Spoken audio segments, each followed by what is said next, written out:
and C, current. So we know already that this is nothing else than electrical current. That's it. Which one is the other one? Somatic tremor. Correct. Somatic tremor.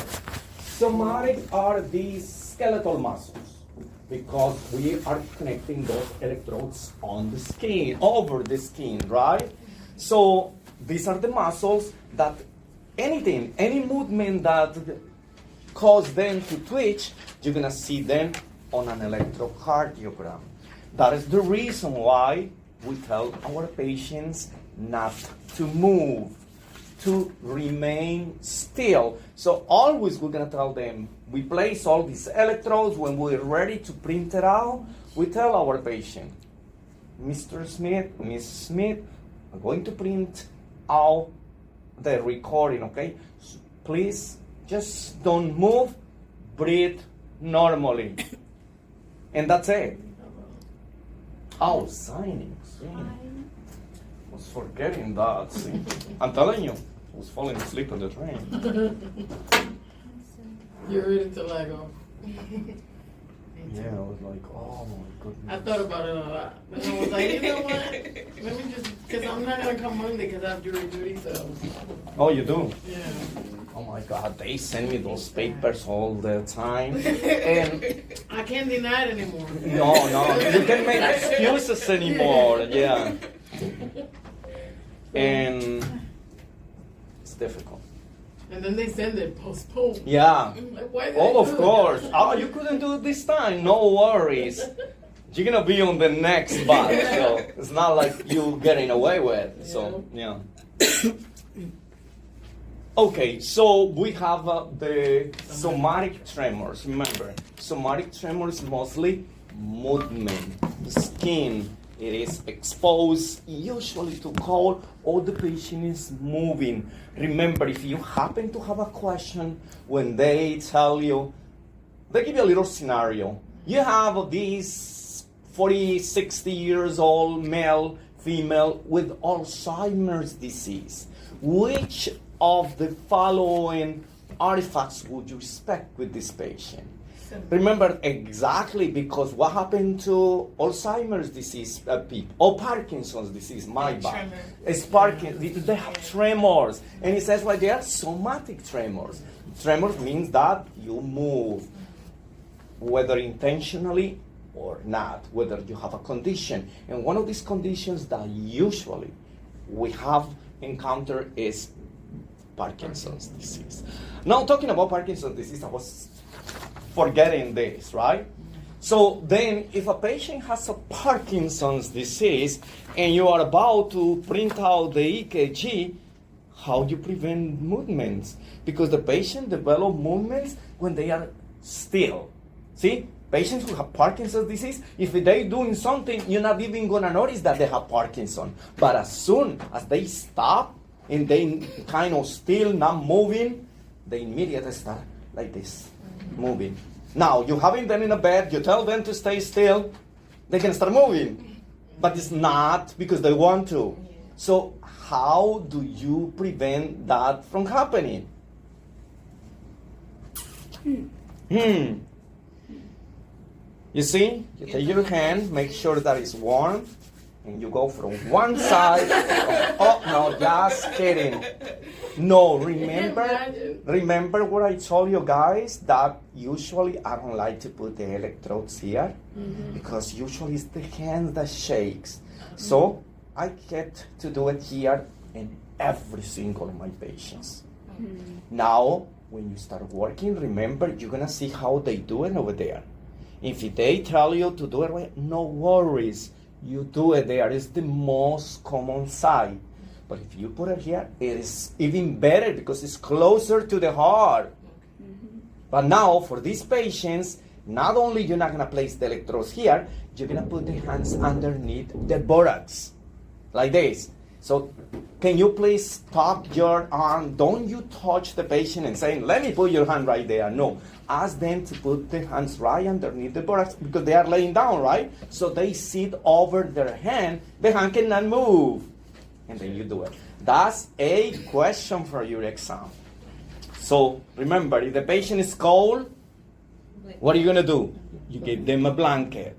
And if the patient has a Parkinson's disease, what are you gonna do? You ask them to put their hands underneath the buttocks, like this. So they are kind of pressing their hands against the bed. Got it? Good. So that's basically how this goes. There is another artifact or interference that is called wandering baseline. Remember, someone who wanders is someone who goes everywhere, kind of lost, goes up and down, somewhere. Someone that is wandering, that's what we put wandering. So they're supposed to go right there. All these waves are supposed to be on the flat line, but they start going up and down. So when it goes up, they are not having enough contact with the skin. So if they are not having enough contact with the skin, what is the cause? Oh, what you Yeah, how can you solve the problem? What was the problem here? Why is these lines going up and To down? press it down, like, or you could take it off and clean it and try Okay. to put it again. So close. Remember, before we apply those electrodes, we have to clean with alcohol. Because if we just place the electrodes on top, we don't know what the patient put on. We're not gonna ask them, oh, do you put some cream on your body? Do you put this? Nothing. We just clean with alcohol the areas when we're gonna apply the electrodes, because if we don't do that, then the electrodes are not gonna have enough contact with the skin. So you're not gonna have these electrical impulses going from the heart through the skin, through the electrodes, because there is a barrier over there. Whether it's sweat from the patient, whether it's the oil glands, is very greasy right there, because sometimes we touch ourselves and we kind of greasy, right? Yeah, and then women, they sweat a lot. Correct. So then, if it is kind of wet because we are kind of sweating or we are nervous, they're not gonna stick. So clean with alcohol, let them dry that part, and then you apply the electrode. Or the electrodes are dry. Remember that glue, that electrolyte that the little stickers have, it is dry, it is expired, or it was placed over something that it was very hot and then it melted. So now that you're gonna apply it, it doesn't work. So just make sure that you check those electrodes when you're gonna place them. If you see that you place them and they don't attach to the skin, they are not good. They are not good. Don't waste your time, because you're gonna spend time trying to fix it, put it back, back and forth, and they fall off. So not a good idea. So that will be the way that you're gonna fix it, because they're gonna tell you if you have a wandering baseline, what is the cause? Well, the electrodes are not working. No connection.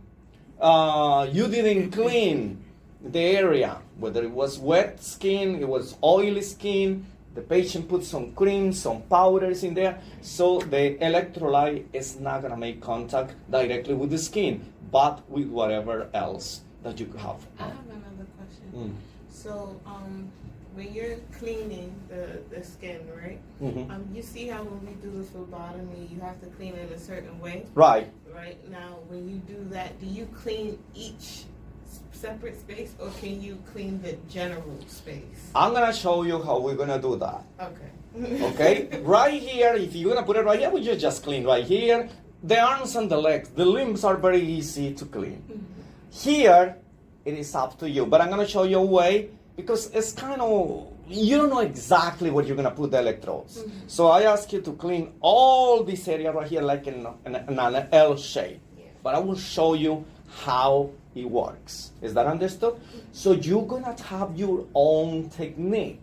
But if you wanna make it easier for yourself and make sure that you cover all the areas, because sometimes we might clean right here and we might kind of move the electrode a little bit up, down, to the side.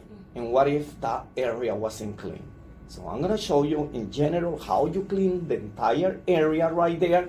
So if you move the electrode in whichever position you're gonna put them, that area is already clean.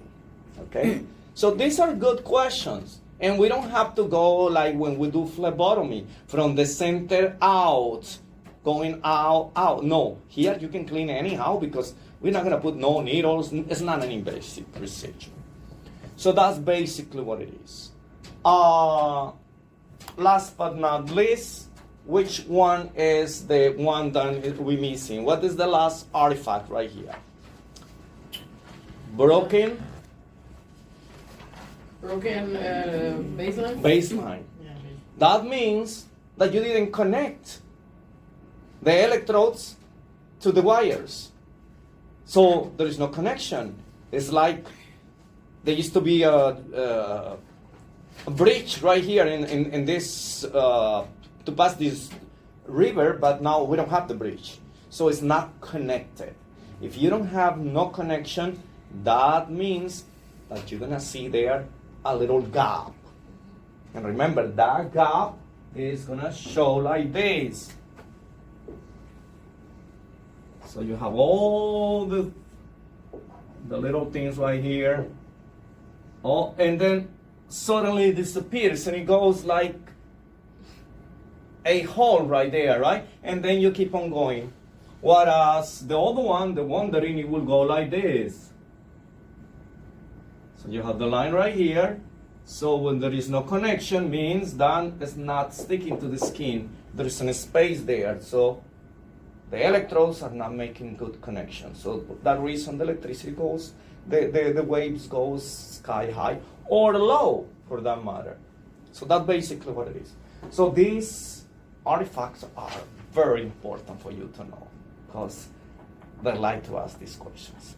And there is nothing better for us when we're taking a test than the simple questions, the questions that are straightforward, we know them. So if we take the chance to fail some of them, it's going to be something that probably it is too much information and we don't recall all that. But the other ones that are straightforward, we're going to be able to get it. And that's what's going to make you pass the test. So that's the bottom line. Now let's talk about these special considerations. If we have a child, a little kid, right? There is changes on the placement of the chest leads, not the arms, not the legs, the chest. Which lead do we change on a child or a pediatric patient? V3 V3. So where do we place V3? to the right side. Right side. So instead of putting it right there in between V2 and V3 on the left side, we move it to the right side in the same direction. That's it. We look right here, it says, oh, it's supposed to be right here, V3. So I'm right here. Then I'm just gonna mirror it and put it on the other side. That's it. Now that's when you're doing it, right? When you're applying it. Otherwise, you just answer the question. B3 is the one. And sometimes the answer is B3R, remember. Because it's on the right side. This is just for the pediatric patients, the little babies. Now someone who has the chest larger enough, you don't need to do that because you have plenty of space. Think about these little tiny things. It's like a little doll, right? So small, and even though if we have pediatric electrodes, still they're gonna overlap because they are too close to each other. So that's the reason why we do that. So pay attention to that. What if we have an amputee leg from knee down? Where could you place the electrodes on the lower legs? What was the name of the tier? Right, but you said parallel Yeah. or horizontal, but in the same direction. Yeah. So don't look for anything else because then you're gonna get messed up. You know what I mean? If they said that the amputation is on the lower legs, right or left, it doesn't matter. The only thing that you have to understand is that if one leg is on the upper thigh, the other one has to be where? The upper thigh. If one leg that is missing, it says on the lower abdomen, right side, lower abdomen, left side. That's it. Look for the same placement, because that is the key. Inguino is the word. Of course, right there. But sometimes they don't like to put these names because people is gonna be like, what is that? So it's the lower abdomen, right here. This is the lower abdomen. So you put right there, okay? For us, it's the inguinal area, but it's the lower abdominal area. Okay. That's for the amputees. Remember, it doesn't matter what is the amputation. Now, if the amputation is on the upper limbs, remember, if it is below the elbow, the amputation is from here down, we can place it right here on the upper arm, the deltoid muscle. Upper arm. Remember, deltoid is when we get the injections, when we get the vaccines, right here. But we're not going to put it inside. We put it right here in the fleshy part, in the part that is internal. Because right here, the sun burns the skin. And because it burns the skin, when we apply the electrodes, it's not going to be enough connection because the cells are dead. So we want to put it right here where it is kind of fleshy and soft. So deltoid.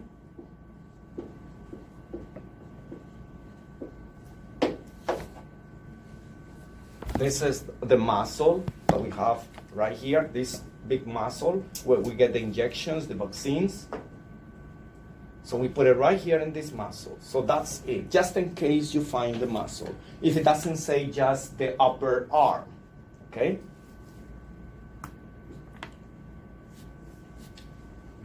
Now, if a patient have breast implants, which leads do you have to do a little changes?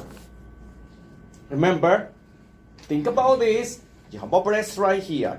Which leads do you put right here that might interfere with the reading? The first one, V1 and V2. So you're not going to put it down because the breast is going out, because you get breast augmentation. When they say breast implants, is that you get it larger, not smaller, because then it will be breast reduction. And nowadays, very few people want to reduce their breast. They want to make it larger, right? So when you have breast implants, your breast goes up. So then you're not going to put the electrodes right there over the implants because it's not going to be connection. This is a dead tissue. So you put it a little above that, higher up. That's it. You look for something that is higher up from the fourth intercostal space. So then you put it in the third intercostal space, up. You move the electrodes up. That's it.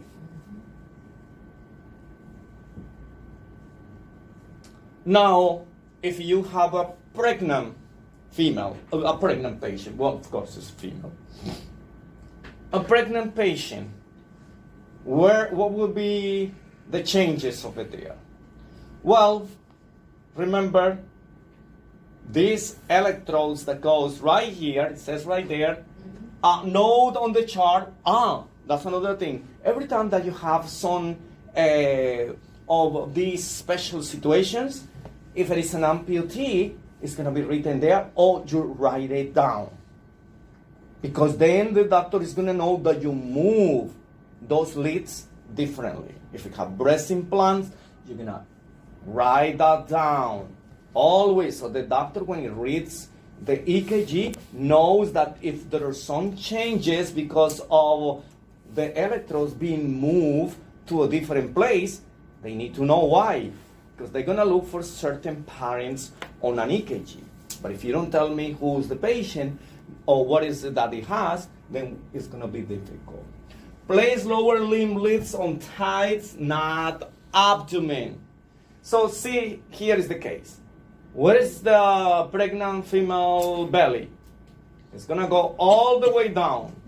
Not only that, they have a live fetus right inside. So what happens if I put the electrodes right here in this area, right where the belly ends with the pregnancy? It's gonna take the heartbeats from the baby. So it's gonna mess up. The EKG doesn't know if these are the heartbeats from the mother or from the baby. That's it. Does an EKG knows that? No. Machines do not know. So for that reason, we place it farther down. Now, that is if we need to do some changes. But other than that, the electrodes goes all the way above the ankles. Is that understood? On every single patient. We move the electrodes depending on the condition that the patient is in. If it's missing one leg, of course we have to change the position, right? If it's missing one or two limbs, we gotta change the position. So that's basically what we do. For the pregnant female, we're gonna put it all the way on above the ankles, but if for any reason we need to move, then we don't put it right here like in a regular patient, right here in the lower abdomen. We're gonna do it right here over the thighs, okay? In the same direction down here. So that's basically what it is.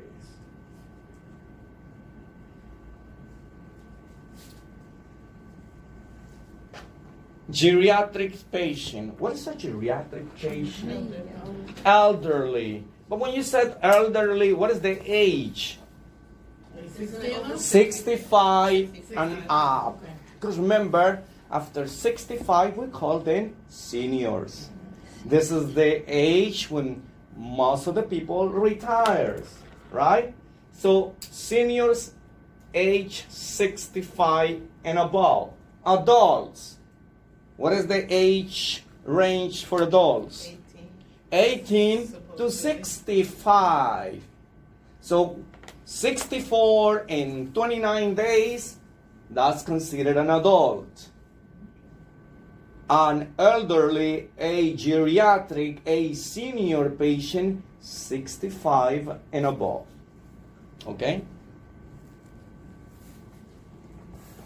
Good. Because when you see those questions, read it. Try to understand it, because they said an adult patient. Okay, so just because it says an adult doesn't this elderly patient, okay, or a senior patient. No. In medicine, we use always these terms: a geriatric patient or an elderly patient. We're not gonna say senior. That is used for Social Security, right? And for other means, not in medical. But if you encounter something like that, you know already somebody's talking about seniors, you know that is 65 and above. Because some people don't like to be called elderly. So, elderly, Mr. No, senior, then that's a little more like nicer, right? So that's basically what it is. Now, there are other situations that we're going to see later on, is that we can put the electrodes on the right side, or we can put them on the back of the patient. Is that understood? These are very, very special situations. And you do not decide if you're going to do it on the back, on the front, or all the way to the left, to the right. That will be the doctor who's going to tell you, okay? And most of the time, the doctor will do it. A cardiologist will do it, because these are very special situations. You only have, like, for the back of the patient, you might have one question that I'm going to tell you, but that is mostly for EKG. But in your national certification as a medical assistant, you don't have too many questions from here, okay? Good. Any questions now? Because remember, we have all these special situations. Remember, an electrocardiogram is a non-invasive, no contain, no radiation, so we can do it in anyone. If the patient is pregnant, we can do an EKG. We don't have to protect them, we don't have to cover them, because there is no exposure to Radiation. What about somebody that has like metal, like it, or like they don't really make those things out of metal anymore? But you ever hear those sayings? People be like, "I have like a metal knee." Right. That is plates and pins. Because when you have a bad fracture, then you have to put them together with a plate alongside the bone and screws. Yeah. So those might interfere with certain. That we worry about those when we do CAT scans. Then we worry about on an MRI. Okay. This very fancy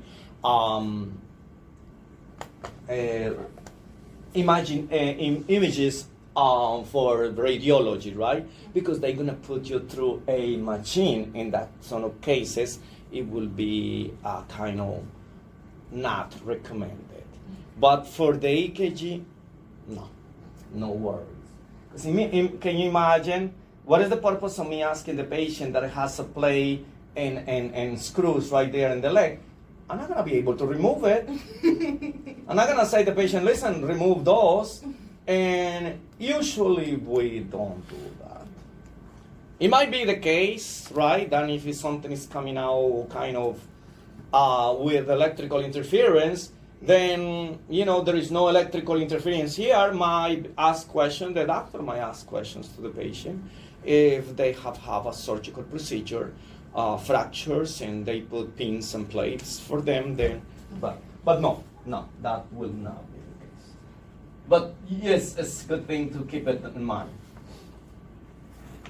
Remember that at the beginning of the class I told you that I did an electrocardiogram on a patient, on a young fellow, was like 21 or 22 years old, that has the heart on the right side.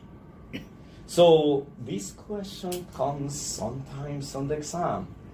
So what is the term that we're gonna use to describe a person who has the heart on the right side? It is called dextrocardia. Dex means right. Okay?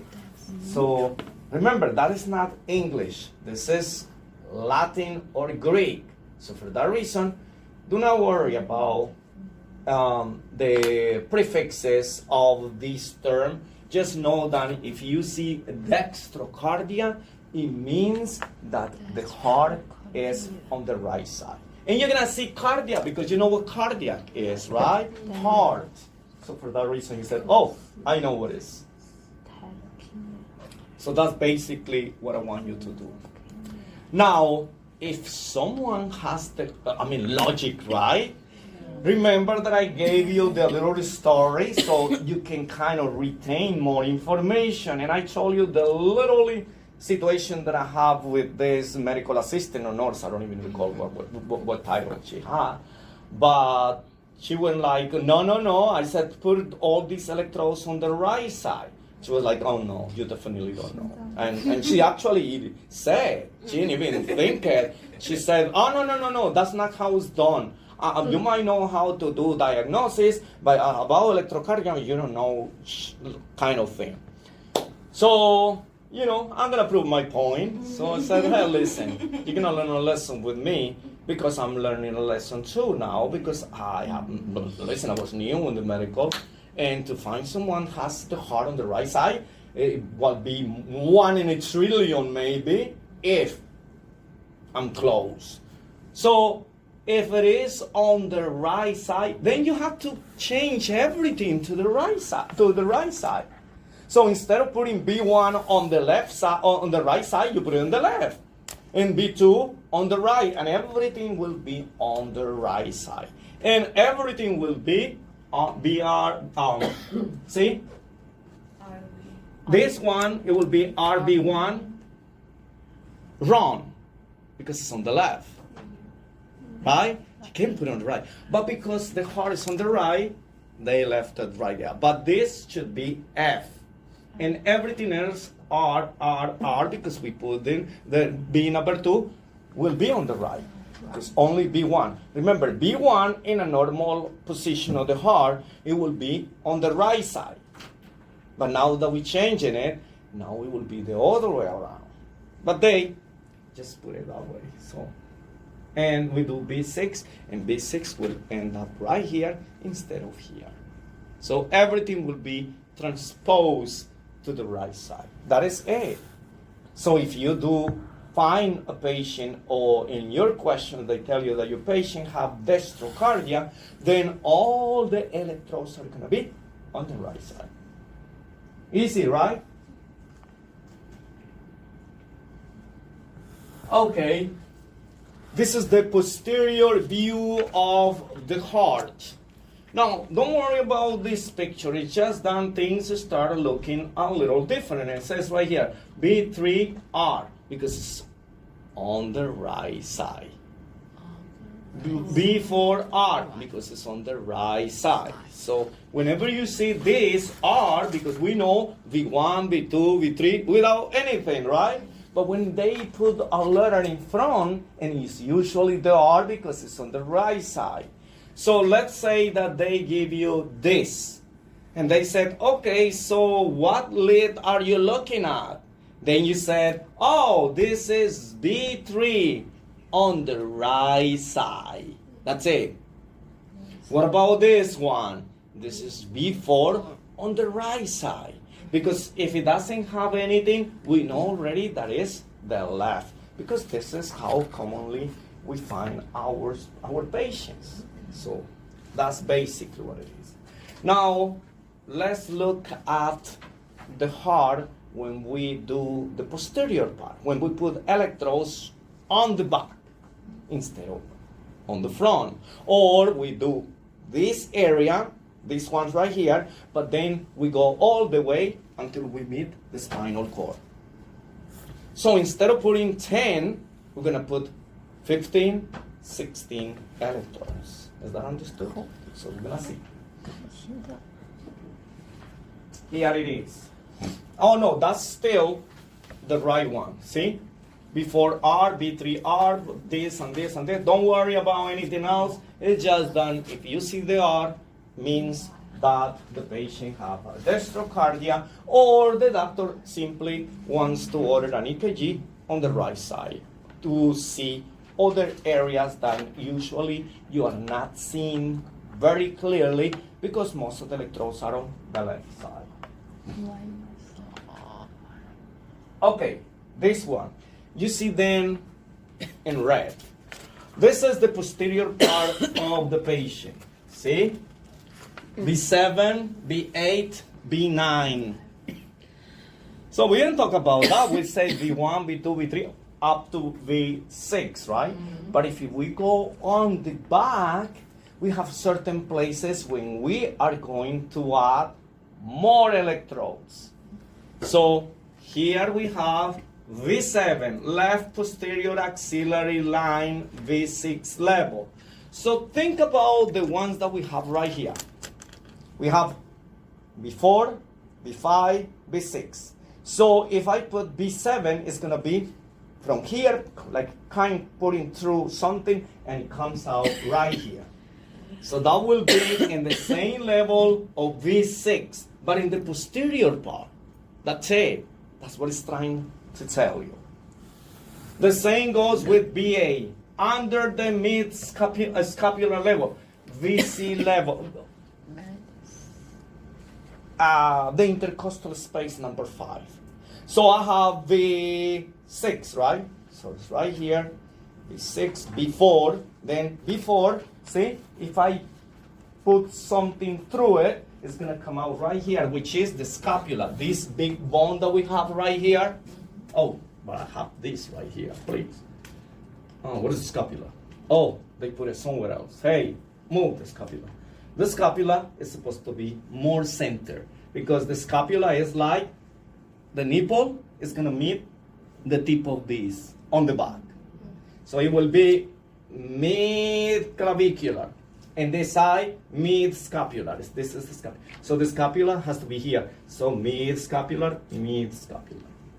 Because this is kind of wrong. You don't have the scapula right here by this arm. You have it right here. Do you know what is the name, the common name for the scapula? This bone? the shoulder blades. Shoulder blades are the scapula. That's the flat bone that we have back here. So that's basically what we're gonna do. That will be B8. Everything will be like looking on the back, but mirroring the leads on the front. This, they like to ask, but I've seen lately that this they ask the most. So they're gonna ask you, where is V9 located? And you have to just look for left paraspinal border. V9, left paraspinal. So right there, remember, right here is the chest bone, right? So instead of going over the bone, it's before. See, before they meet the spine, right there on the fifth intercostal space, you're gonna have this. So it will be left paraspinal border. Para means it is close to spine. It's close to the vertebral column. So that's basically what it is. For this one, just memorize which one is on the back, okay? V9. 后面我看我们不行。 So that's basically what it is. Don't get too caught up with that. But we can place electrodes on the back. When the patient is having some type of myocardial infarction, heart attack, and it is involved the posterior part of the heart, the ventricles, because the ventricles comes right here on the back, not the part of the frontal. We need to see exactly what's going on back there. So then we use these electrodes placed on the back. Any questions? This one, I just memorized it, okay? B9, remember, B9 on the back goes right there by the spinal. Just remember spinal. B9, spinal. So it goes like in the spinal column, right there in the border.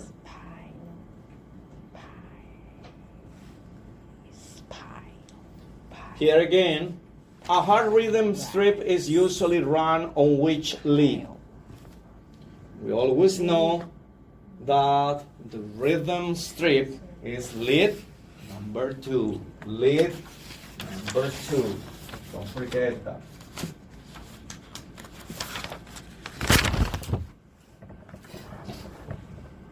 Emergencies. So if you have a patient who has an emergency, because this is an EKG, and an EKG is when someone is having problems with their heart, remember. Cardiac arrest. Cardiac or respiratory arrest. Then is when you need to act immediately. Requires a quick and efficient electrocardiogram, or EKG or ECG. So the first thing that we're going to do is we're going to enter all the information of the patient on the machine to make sure that we have all their information. Now we have to be prepared to, remember, when a patient is brought to the emergency, regardless whether it's the heart, what is the reason the patient has been brought to the emergency or not, we're going to do an EKG regardless. It's a routine. We're going to draw blood, we're going to do EKG, we're going to do vital signs, we're going to do all those things all the time, because these are the preliminary exams that we do for our patients.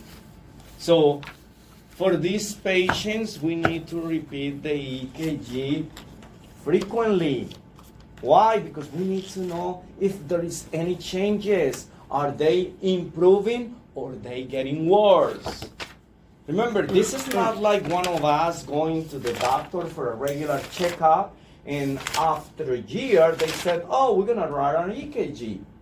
But if you're complaining about something, we're gonna run an EKG due to the complaints, right? Here is because the patient is in a critical condition.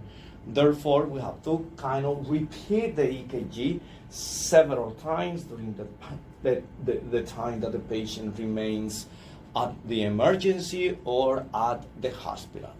Remember, these patients are going to be connected to an EKG machine.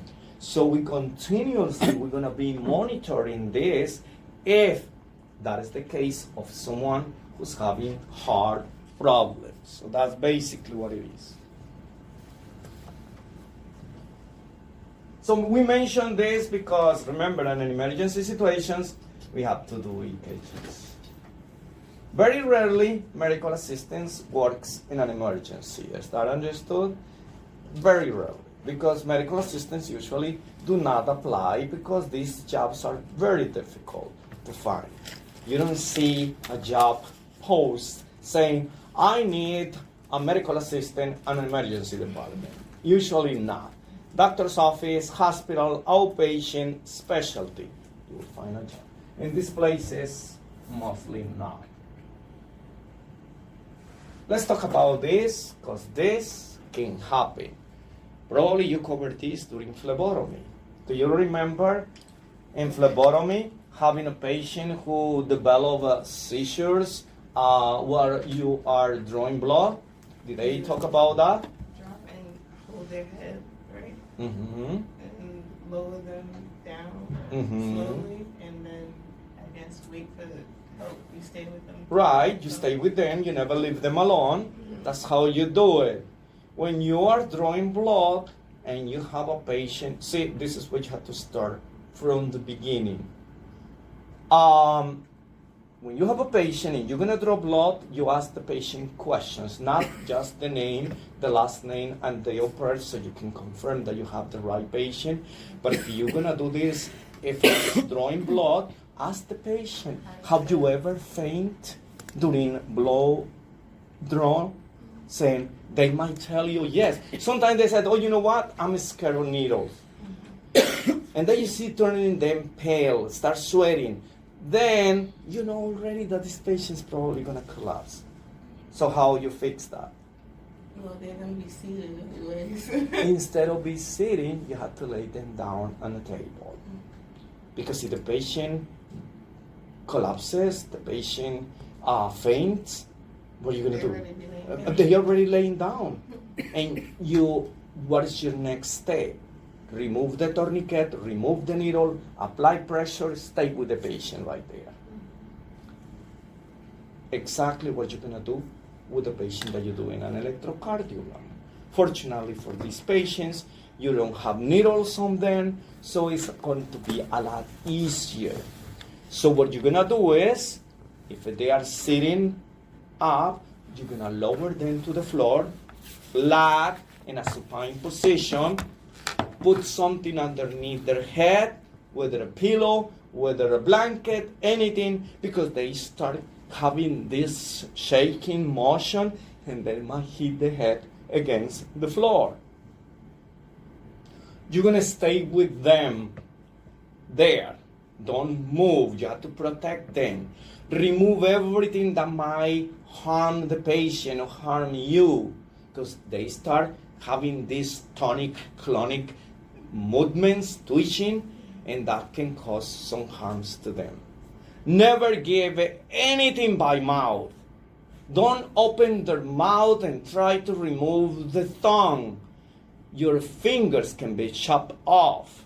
They can bite on it and goodbye fingers. Now they're not gonna choke with their tongue, they're gonna choke with your fingers. Now you're gonna kill them. So you don't do anything but staying there with the patient. Is that understood? Lower to the floor. If they're on a bed, leave it them there. When a patient comes in, you're gonna do an EKG, you ask them, have you ever fainted when they do this procedure? Have you ever have seizures? So they said, oh yeah, I developed, because they can appear at any time. So lay them down. When you have guys drawing blood, listen up to this. Every single time that you have a guy that you're gonna draw blood, and if they are in between the ages of 15 and 40, put them in a bed. This probably gonna faint. Males faint more often than females when you're gonna draw blood. They, particularly those who goes to the gym and they look like very strong and very big, those are the first one that collapses on you. It happens to me several times. And I learned my lesson. So always ask. Look at them. They're going to tell you, no, me? Fainting? Are you really kidding? Are you serious? Look at them. You preparing your stuff and you talk to them and you look and they start changing colors. They were talking, and suddenly they stop. They don't talk anymore. These are going to faint on you. So those are the signs. So you're going to start learning with these people. They become pale. When they see the needle, they're going to ask, oh my God, are you going to put the needle on me? Believe me, don't place them in a chair.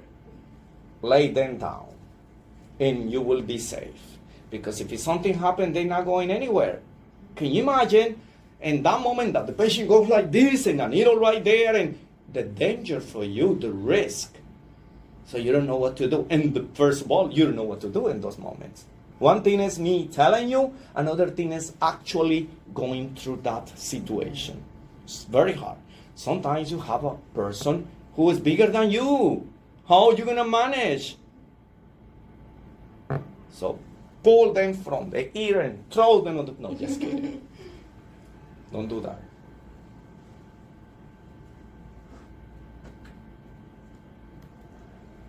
Okay, if a patient has a seizure while an EKG is being performed, what you should do?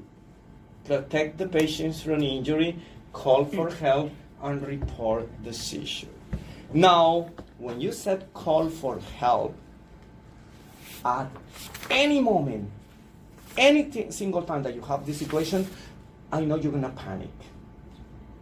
Usually, patients do not die from a seizure.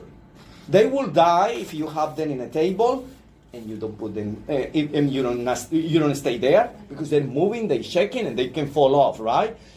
Don't leave them alone because they can fall and then they can break a leg, an arm, the neck, they can die. Don't do anything. You just, if somebody's right there, one of your colleagues, tell them, oh, please, can you call one of the doctors? I have a patient. Don't panic yourself. Don't go crazy. Oh, help, help, there is a... No, you're going to create panic, chaos. No, you have to maintain composure. So stay there with the patient. In less than 5 minutes, the patient is going to recover. And then what are you going to do after? You're going to do the procedure. Usually, patients do not faint twice. They do not have another episode of seizures immediately after. Usually, they don't. But you're going to be there, and you're going to tell someone else. If you have one of your colleagues says, oh, can you please call one of the doctors? I have a patient having a seizure. And remember, never put anything in their mouths. Don't give them anything to drink. Nothing. Because you can kill them instead of helping them. So just make sure that you protect their heads so they don't injure. Okay? So that is it. Oh, nice. End of the page, of the chapter. End of the page. Good. So, what are we going to do? What they come for you? What do you think we're gonna have our first test? First test. I'm going to give you a final only. And I'm going to give a take-home final. So before, like 4 days before we, like on Monday, I'm going to give you the test. So on Friday, that we're going to have the final date, that day you can bring it. Because everybody has to bring me the test so we can grade it, and I'm definitely sure that you will pass. Huh? You can go home now? I don't know yet. Oh my God, this is so early. Ooh, 7. No, it's 6. 1 hour. 今天做测试啊？ Because I don't want everybody to miss this chapter. 不是呀，然后他下礼拜一才做，下礼拜一会发考卷给你带回家写。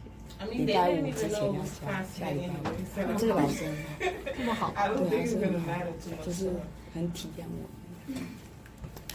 他说 Yeah, but the problem is that 这一 if 章 they don't take this chapter, they're gonna be lost for the rest of the chapters Yeah. because this is based on those chapters. Yeah, Yeah, I think let's she's No, talking I about was, management. I was talking about Vicky. Oh, She didn't know that today was class anyway. yeah. So let's see. What can we do? 可以说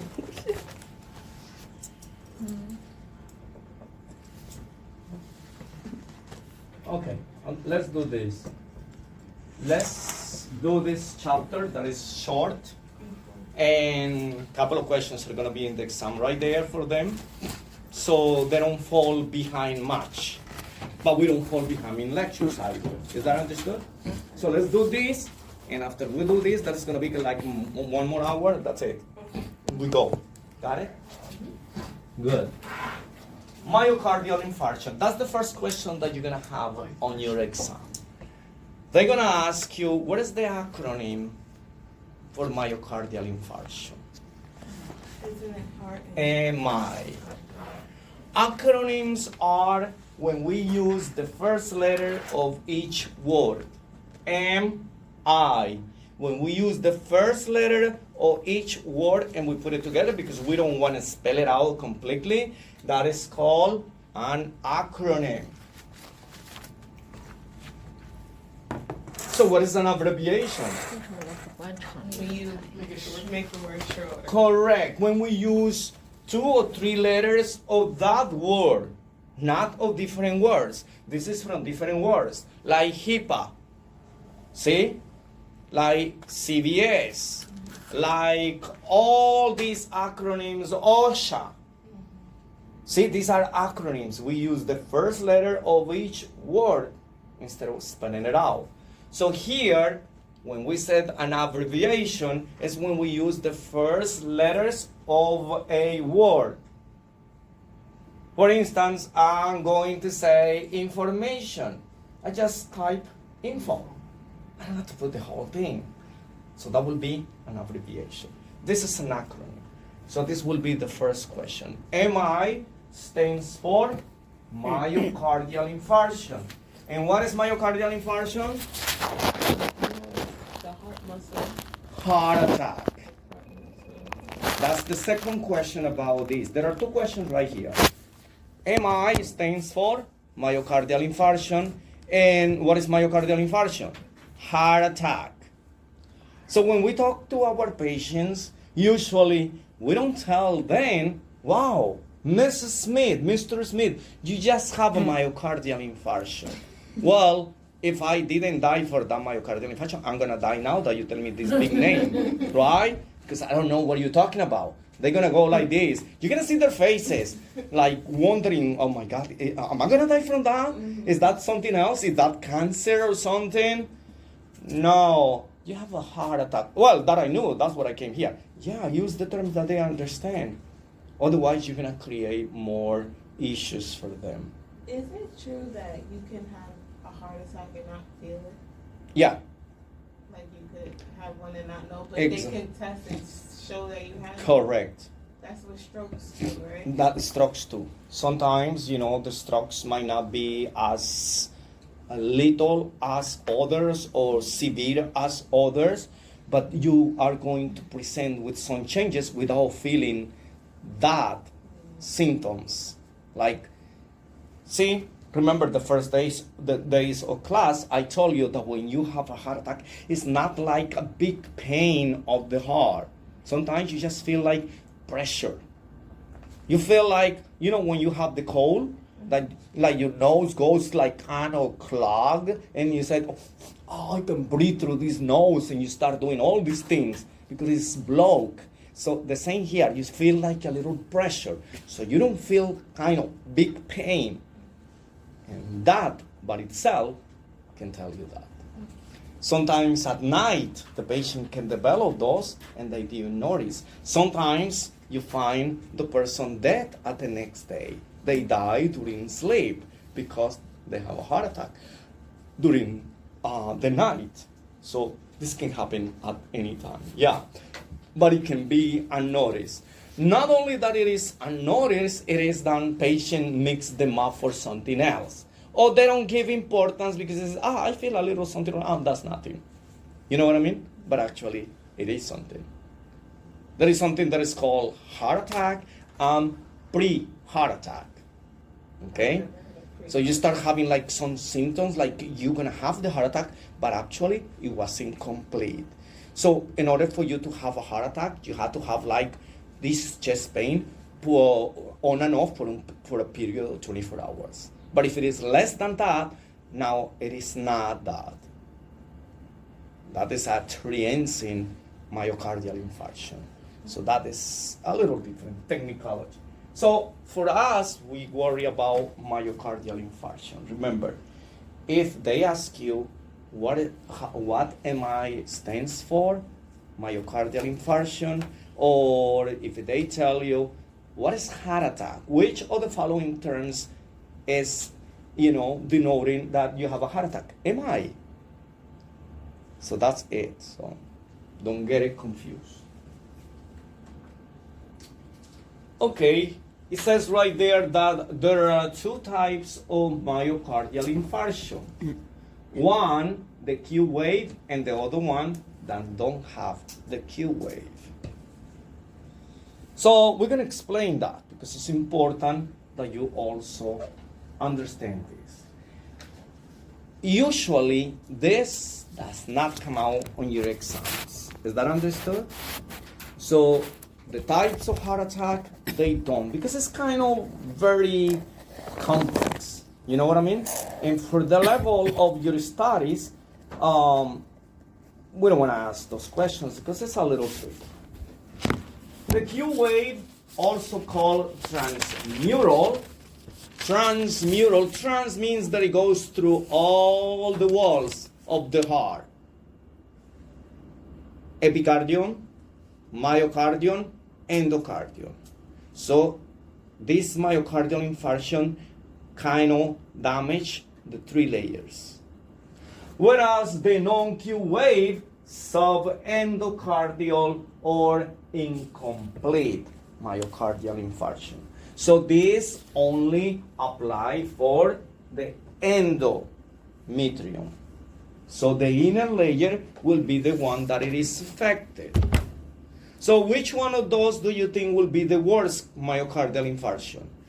The Q wave or the non-Q wave? The Q wave, because it's invading the three layers of the heart. So it's damaging them. So these layers, these muscles are not receiving oxygen for a period of time. If you're not receiving oxygen, the muscle dies. And if the muscle dies, doesn't allow the impulses to go through, so the heart cannot contract and relax, cannot produce the pumping function. So that's when the patient collapses, because he doesn't have this blood being circulated, pumped to the lungs and around the to the whole body. So that's basically what it is. So once again, don't pay too much mind to this part, because eventually you will not be asked. Most important from this chapter is to know MI, what it means, what it stands for. Remember, in layman terms, we say heart attack, but if we're going to use the medical terms, we're going to say myocardial infarction. Okay. Here it is a picture of what is considered non-transmural and transmural. See, here it invades everything. See, from the epicardium, myocardium, endocardium. This is the epicardium, this is the myo, because it's the muscle, it's the thickest part. This is the one that actually does all the work of the heart. And if it is damaged, look at this. The heart is not going to work.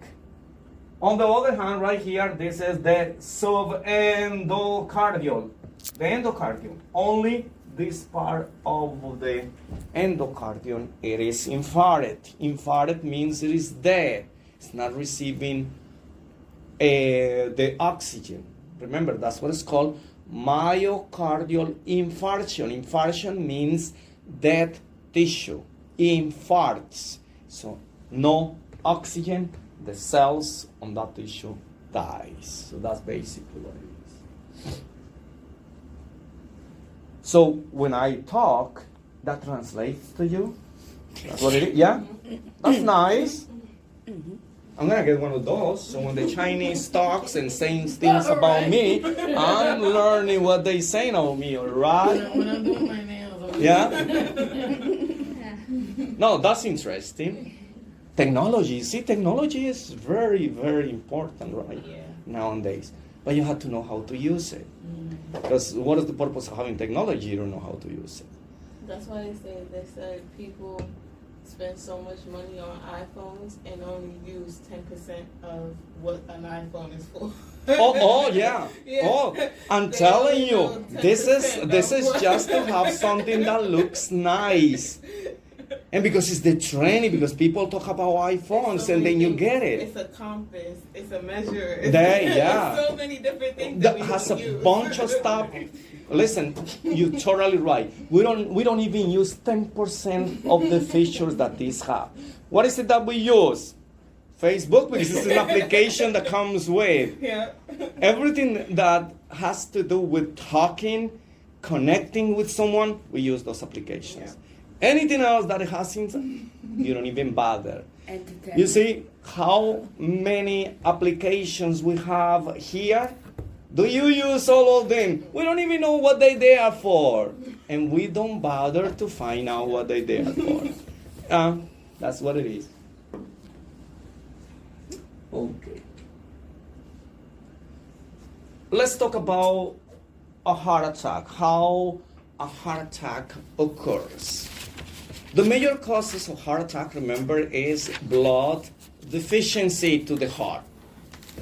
If blood is not reaching the heart, if oxygen is not reaching the heart, because the oxygen runs within the blood, right?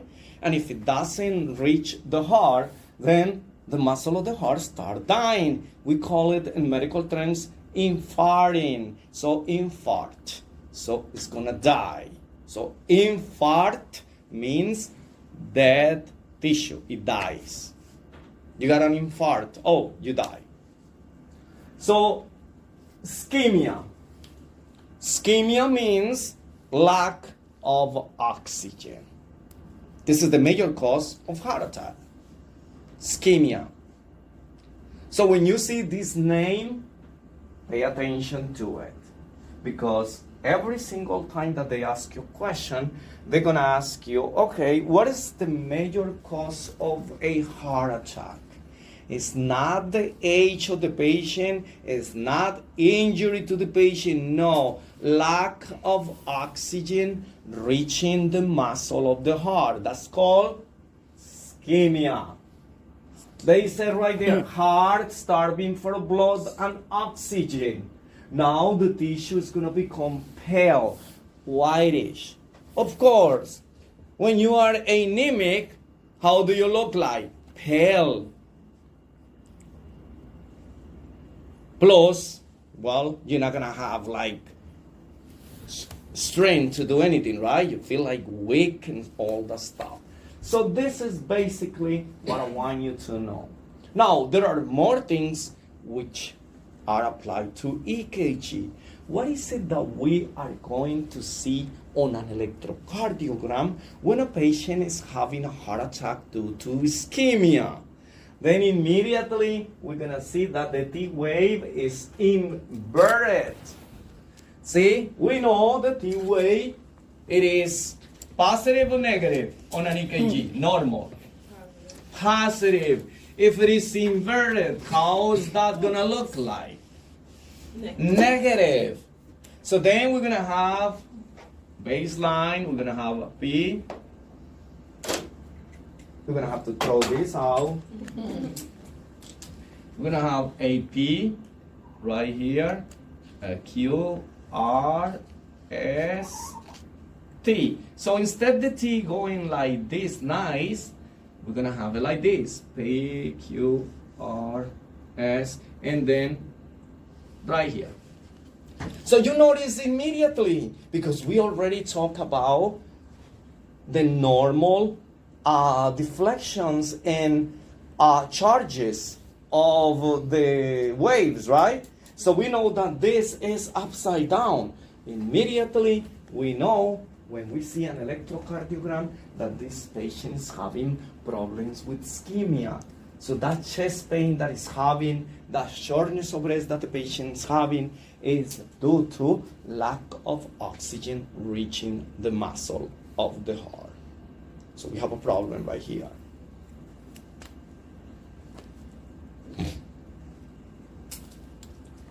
Now, this is when the patient, ischemia is when the patient starts having problems with blood supply. But that can be very short period of time, right? So that can be like for a minute or less. Patient says, oh, I got chest pain. Oh my God, I can't breathe. But then it fixes out. So we only have one episode. Let's say that the things starting getting worse. Injury. What is injury? Tissue being injured by lack of perfusion of oxygen or blood. Now, this chest pain, this lack of oxygen to the heart is prolonged. It's going over a period of 24 hours. On and off, on and off. That becomes tissue that is injured. So now the tissue is going to become bluish. Have you noticed that when you are very cold, then you develop, your lips becomes kind of blue, the tip of your fingers becomes blue? Have you been exposed to this very bad winter when you don't wear gloves and you kind of frozen? Look at the person and you will see that the lips becomes bluish. What is the medical term for bluish discoloration? It's not hypothermia, right? And that's just... No, that is lower temperature. Anybody? I feel like I know it. Oh, I hate that. Okay, homework, look for it. Bluish discoloration. Homework means check on your phones. That's homework.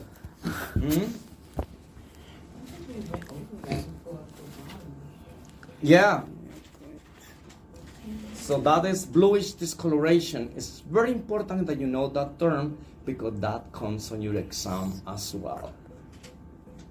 Cyanosis? Correct. Cyan means blue. Oocyst is a condition of turning blue. Cyanosis. So that's basically what it is. So make sure you found it. Oh. Right here. Cyanosis. Because if we don't spell it correctly, we're not gonna find it, right? You know who told me that? So I have two that are autistic, but one of them are like, he's really, really smart with looking at words and remembering, right? So one day I'm doing a little puzzle with him, and it's connecting the colors. So I hear the science word, and I'm instantly thinking like red, like you know, like a cayenne. Right. You think that? Yeah, correct. And he's like, no, blue. I'm like, no. Yeah. And we sometimes argue. Yeah, we argue because sometimes we say, no, that sounds like a something. No, no. So bluish discoloration means cyanosis. Remember, don't forget that name because that will be. Remember, infarct. What is infarction or infarct means? Dead tissue. When the tissue starts dying, becomes blue, you know already that you're getting in trouble because that part is not receiving oxygen. And if this depletion of oxygen continues, that area is going to die. So that's basically what it is. Then the next, how do you know that this patient moved from ischemia? The T wave is inverted. Now the patient has injury to the heart. So it's getting worse. This patient is getting worse. So ST segment elevation. So we're gonna have the T wave inversion plus the ST segment. So right here, see, the ST, it was flat before, right? If it is ischemic. ST is supposed to be flat in between, you know, the QRS and the beginning of the T. Now, this is gonna be elevated. So it's gonna go like this. So now we know in which level the patient is. Not only that you have problems with ischemia, the whole problem is ischemia, but it's serious now. Because now you have the ST elevation. So this is the segment that is elevated. So that is not looking any good. Now we come to the infarction, which is the real heart attack. Remember, heart attack is not like start heart attack at once. It is episodes. It is steps.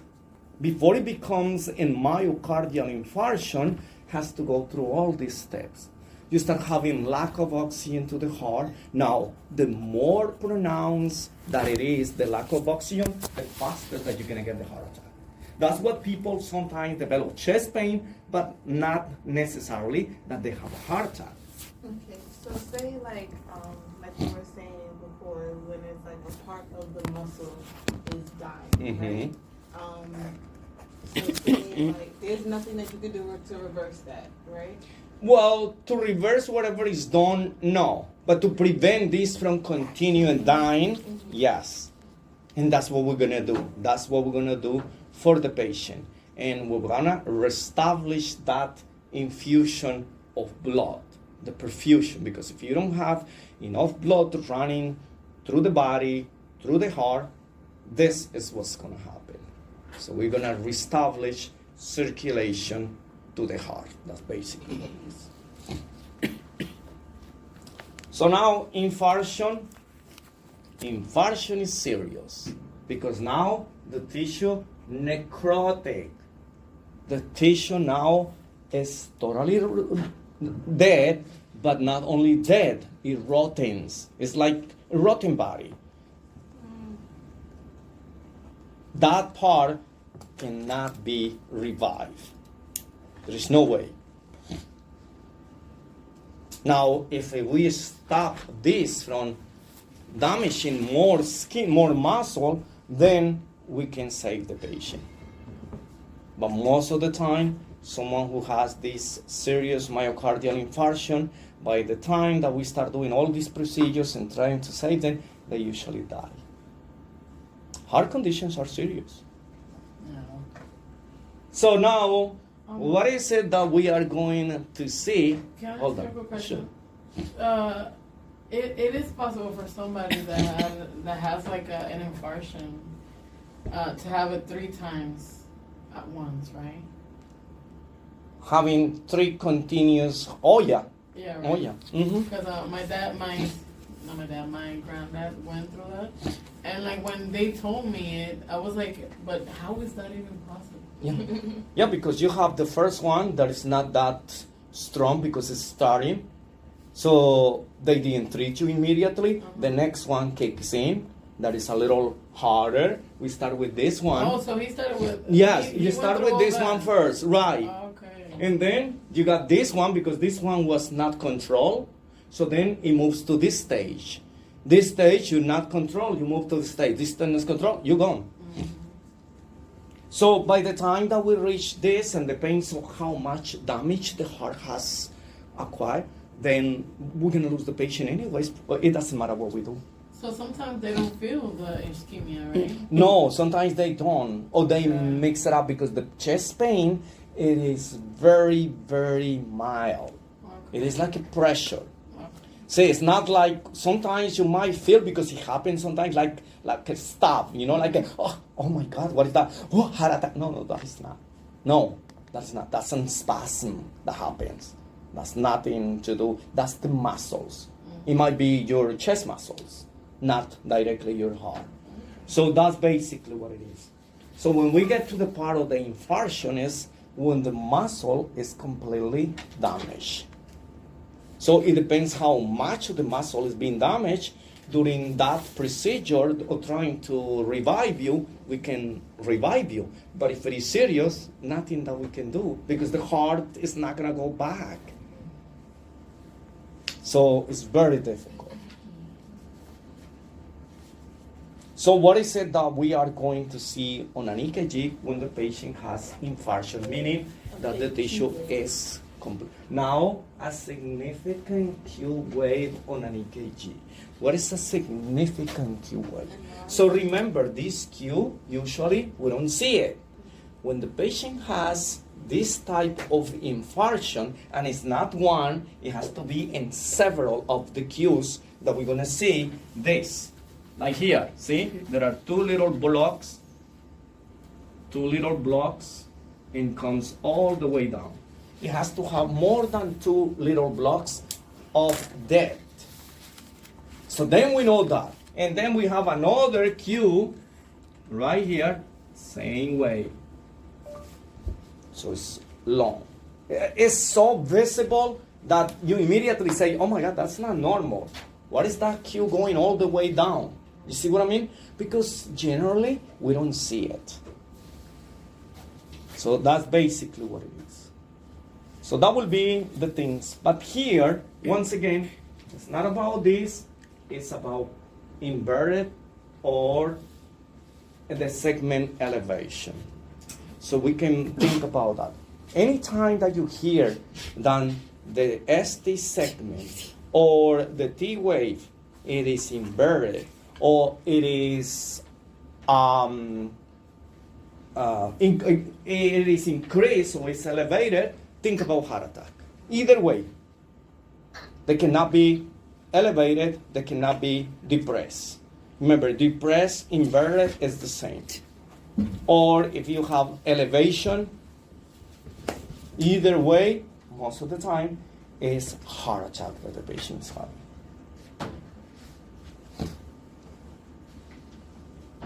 Any questions? I was wondering, I said, I have a glass of water. I left it over there. Remember? Mm-hmm. Put it over there. And do you drink it? So if I go there, still find it, right? Good. ST segment. This is kind of confirming what we just discussed. And what I just told you about inversion, elevation. Remember, if it is inversion, it is depression. It's below the baseline. ST elevation above the baseline associated with myocardial infarction. Just myocardial infarction. They're not going to ask you about it is injury, it is ischemia, pericarditis. No. ST elevation, that's it, myocardial infarction. Is that understood? Yes, it happens on other things, pericarditis. Remember, what is pericarditis? Anybody knows? What is the pericardium? The heart area. It is the membrane that protects the heart. Itis means inflammation. So that membrane swells up. When it swells up, as soon as you feel touching or something like it feels pain when the heart beats. Because it is swollen on the outside. So when it stretches, hurts. Stretches, hurts. So that simulates that the patient is having a heart attack. But actually, it's not. It's just the membrane. Remember that the membrane just protects the heart. Has nothing to do with the heart. Is that understood? So that's basically what we're going to do. ST depression. Depression or inversion means the same. Implies ischemia. And what is ischemia? Lack of oxygen. And what lack of oxygen to the muscle causes? Heart attack.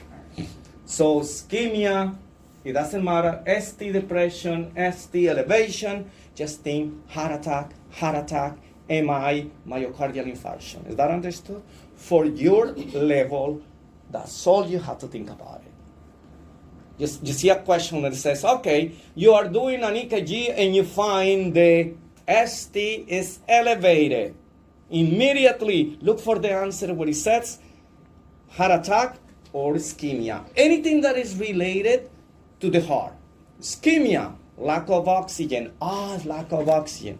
You will not have myocardial infarction and ischemia in the same questions, two answers, because it's either or. They're not going to cheat you like that. So they're going to put myocardial infarction or ischemia. So if they ask you for ST elevation, look for myocardial infarction, ischemia. They ask you for ST depression or inversion, look for ischemia, myocardial infarction. That's it. Because that is how I want you to see the things. Because if I don't explain you this and you see those questions, you're going to be like, wait a minute, I don't see myocardial infarction right here. But I see ischemia. Let's take that one. And what is exactly ischemia? Lack of oxygen. Correct. It can be written as lack of oxygen to the muscle of the heart or lack of blood reaching the muscle because the blood carries oxygen, right? The most accurate way of seeing it or stating this question would be, hey, it's lack of oxygen to the muscle of the heart. But if they said lack of blood, then it is the same thing. So that's basically what I want you to understand from here. So here we're going to see the ST elevation and depression. So pay attention to this because this is the normal EKG. This is the QRS-ST segment, the T wave, normal. Now we have elevation. See, it goes beyond. Right here is supposed to be right on the baseline. And this one is supposed to be nice and round. But this goes up and then keep on going up. So the ST is elevated. Everything's elevated. ST, elevation. Now, if you look right here, it's depressed. It's supposed to go under this line. It goes right, this is supposed to be right here, but it goes below. So we know already that there is a problem over there. So just knowing the normal, you know that when you see something below, when you see something that is negative, when it's supposed to be positive, or when it's supposed to be neutral, then you go and say, the problem is right here. So what it is. So this is another presentation of the ST elevation. You see, the whole thing unites. So the whole thing right here goes from here to here. So you see the whole. So if you see this, you immediately know that this is not right. It's not that they are giving you a funny diagram over there. No, it is that how it looks like. So that basically, yes. So both of them up and the lower are all abnormal. All this is the only normal. Oh. This is abnormal because it's below. This one should be right here, not down here. It should be right here. The same here. This one should be right here, the line, and then the little p. But look at that. This goes right here. This S goes this way, and then the P goes up. So the whole thing is like wandering, okay? Down, up, and down. So let's understand the waves. The T wave is usually normal is rounded, and it has more likely an amplitude. Amplitude is how tall, how high it goes. 5 millimeters, more of just like that. That's it, no more. Nobody's gonna ask you that, but you're gonna know that it's kind of nice and rounded. The same as the P wave. The P wave and the T wave, They're not supposed to be pointed like a triangle, square. No, it's supposed to be kind of nice, rounded. That's it. Tall, pointed T-wave. If you see a T-wave that goes like this, so instead of going like nice like here, you see it like this, like a triangle.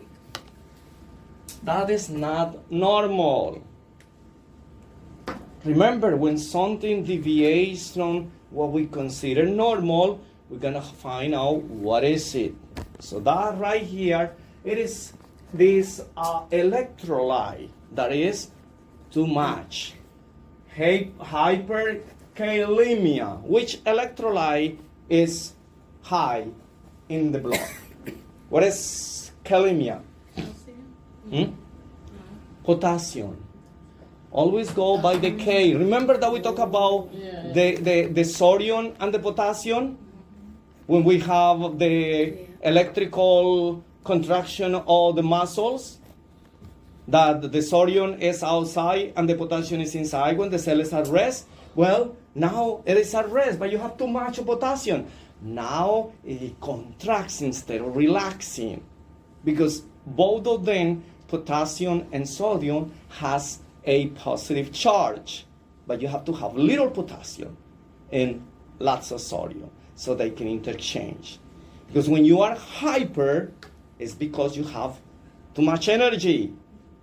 That's why when you have those energy drinks or coffee, these are kind of things that kind of lift you up, right? So here you have too much of the calcium. Remember, kalemia means anemia, means blood. Cal means potassium. So you have excess of potassium in your blood. For that reason, you have this tall, pointed T wave.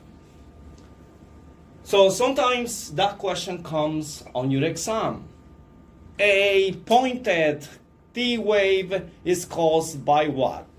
Hyperkalemia, excess of potassium. Remember, it's not hypernatremia, it's not sodium, it's not hypo either, because hypo means low quantities. Hyper means goes beyond the normal amounts of potassium.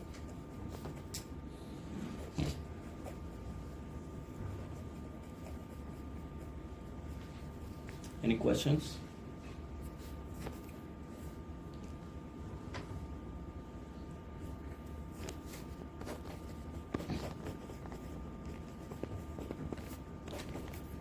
Here we see it. Normal, rounded. See? Look at this, abnormal. You can see it immediately that doesn't look normal. Something that goes like this, and it's going to be very, very tall. So you say immediately, as soon as you see it, the doctor look at it, says, I know what this patient has. How do we treat a patient? We give something to neutralize that. I give them some magnesium, and then that kind of change the pH of the blood, and that has to be intravenous. Inverted. We know already that it's inverted. We're having what? Heart attack. It is inverted, heart attack. Here we have flattened. We don't see it. So that means that the heart is not relaxing. The heart is continuously beating, because remember, the T wave is present because the heart relaxes, right? Now, if we don't see it, the heart is not relaxing. The heart continues. If you don't rest when you're running, you're gonna collapse, because your heart cannot go on and on and on. You contract, relax, contract, relax, contract. But here it's contracting. It's gonna collapse. So that's basically what it is.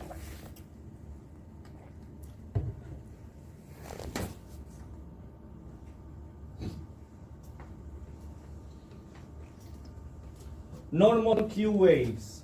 Now, the Q waves, when they are normal, we don't see them, or they are very small. What is small? Less than one little block. Okay, that is small. Most of the time, we don't see the P wave. We know what it is because it connects right there, the PR segment to the R. So right there where it's connected, we're gonna know that there we're gonna find the Q. But when we have a significant Q wave, usually because a significant Q wave determines that you're having a heart attack, a myocardial infarction, is called a pathological Q. What is pathological? Consistent. Path means disease, very sick. So it says pertaining to the physiology of the disease. So these cells are dead. Remember, it has already infarction. So that's why you see these cues very pronounced, because there is no perfusion of blood within this muscle. So that's basically what's going on right here. Now, the size of this cue usually is wave either 0.04 seconds or more. So not only is deep, but it's also wide, because we can see it. Deep is goes like this. See, this is the baseline. Deep is like this. Wide is from here to here. Usually it's very narrow and small, but look at this. This is wide, and if it goes here, it goes one small block, two small blocks, and from here go one small block, at least to be considered pathological. Implies myocardial infarction necrosis. Is definitely it. If you have a pathologic Q or a significant Q wave, most of the time you're not gonna see significant Q wave. You're gonna see pathological Q, because pathological Q means very serious. It's very complex condition of the heart. The heart is very diseased, sick. That's basically what it's telling you. Remember, necrosis, the tissue is completely dead. It will not regain.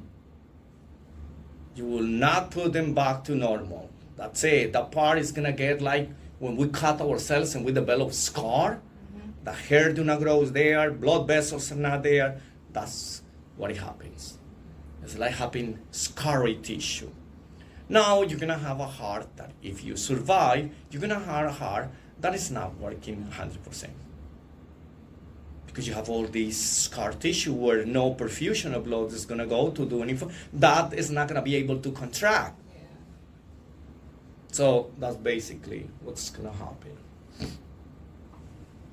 So even though if you see a lot of information over there, just think about that the pathological cue is nothing else that the presentation of a myocardial infarction on a patient, meaning the patient's perfusion of blood, there is no enough, it's lack of oxygen, it is lack of blood going to the muscle of the heart, and it's very serious.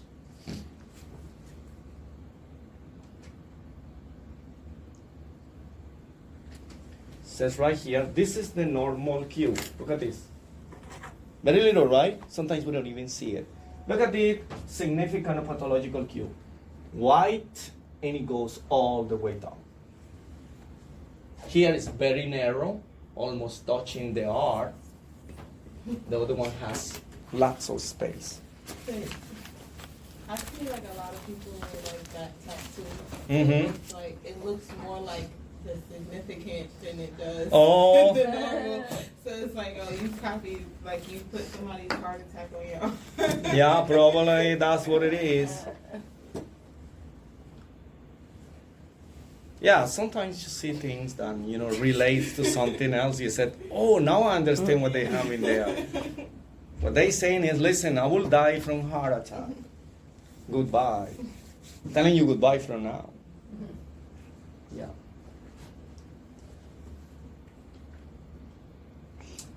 Okay, so there are two types of heart attack. One that it is acute, which is the one that is happening right now. You having the heart attack.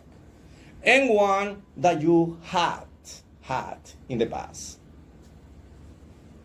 Is that understood? So if you having something right now, like if you having the flu right now, the COVID right now is acute. You having fever right now, acute fever. But if you had fever back in the days, that's an old fever. It's not something that you have now. So when we do an electrocardiogram, we have to be very careful that when we get these findings on an EKG, not mix an acute episode with something that you had in the past. Is that understood? It's like when you are vaccinated or when you develop one of these viral infections. Remember, I can test you through blood or other means, mostly blood, to see if you were exposed to chickenpox, if you were exposed to rubella, if you were exposed to meningitis, if you had in the past other conditions that can be detected through certain tests. So I need to know before I give you the next vaccine whether you were vaccinated or not. So the results is going to tell me that you are positive for that condition, but I need to know whether you having the condition now or you had it in the past, because that's the key. Because if you having it now, I have to give medications for you to treat you. But if you had it in the past, that's not implied that you have it now. You have a sequela. You have some cells that shows that you were exposed to that condition before. So that's how we know whether you were vaccinated or whether you have the condition before. So basically, that happens the same here with the EKG. Remember, an acute ST segment elevation, but that is happening now. That's all. Anytime that you have an acute condition, it's something that you're presenting now. Right now, you having it. We don't say, oh, I want to be treated because tomorrow I'm going to develop the flu. I believe.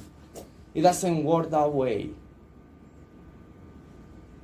So we treat what we find. That's what we run all these tests. So doing an EKG is very important and doing it right. And the person who interprets this needs to know. Who interprets the EKG? The doctor. Which doctor? Cardiologist. Cardiologist. That's another question for the exam. You have an EKG. Anything that is related to EKG. Who will be interpreting this? They're going to ask you. They said, oh, the medical doctor, is going to be the nurse, it's going to be the medical assistant, and then said the cardiologist. Immediately you answer is, don't get kind of distracted with the doctor or the physician. No. The medical provider. No, because these doctors are generalists. They learn a little bit about the heart, but who really spend time focusing on the heart, only on the heart, are cardiologists. So they are responsible for reading, interpreting. When I order a test for my patient and send it to the cardiologist, whether it's an EKG, whether it's an echocardiogram, or any of those, I send it to the cardiologist. And the cardiologist is going to send me exactly. They're going to send me this information about what the patient really has. The only thing that I do is read it and tell my patient. The doctor, the cardiologist, they suggest what medications you will be treating with them. And the only thing that I do is I follow what they tell me to do. Is that understood? It's not that I know less. No, it's that I'm not a specialist. If I'm a doctor, you cannot ask me to go do plastic surgery. I'm not a plastic surgeon. I cannot even do a surgical procedure because that's not my job. I'm in a different field. So these are the problems that we have now with all these specialties. Because people now is doing things that are not supposed to be doing. And if you don't know how to do it, you weren't trained correctly how to do it, what the results do you think are going to be? False diagnosis. They kill the patient. How many patients have gone to doctors here, get a surgical procedure, particularly plastic surgery, or they leave you worse than you came, or you die?